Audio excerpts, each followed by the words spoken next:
macallimiinta labada farac ee Xafsa binta Siriina ayaa labadii bari ee la soo dhaafay waxay wadeen muxaadarooyin iyo waliba sidii ardada loo bari lahaa cunooyinka nafaqada leh ee uu jirka aadamiga u baahan yahay.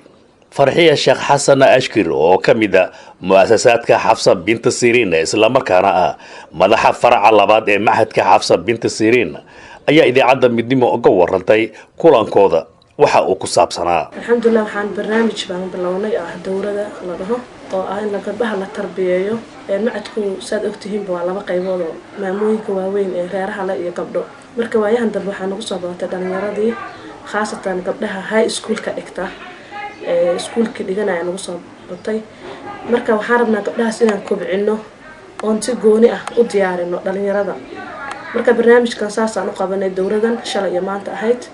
oo laga hadlayay qaybo badan oo sida dacwadii in loo tarbiyeeyo say dadka u hor istaagi lahaayeen waajibka dacawiga ee saaran ay u gudan lahaayeen qaybta in la baro nadaafadii cuntooyinka nafaqada leh ilaa waa gabarna waa jika laazim weeyaan inay jika gasho hawl qabato marka say cidii ugu soo diyaarin lahayd ama gurigeedii hadduu Ilaahay yiraahdo cunto nafaqo leh oo balance diet leh oo nutrition leh oo nafaqadaas isku dheelitiran inay reerka u diyaariso say nadaafadii u nadiifin lahayd gurigii iyo dusheedaba jaanibka kale waxaa dhex socday isagana qulubtii marka hore qofku waa inuu isaga iimaaniyaadkiisa dhisan yahay baa wax walba ka horeeya iyo calaaqada qofka iyo rabbigii intaas ay koob ka tahay kadibna inahaas kale waxaan jeclayn barnaamijkan inta ka ballaarnaado 3 bari aan qorsheysnayd laakiin qadar Allah waxaa dhacday inaan ka gaabino hawlo jira awgeed xarabnay cuntooyinka nafaqada leh aan barayno inaan ku darno ayagoo ah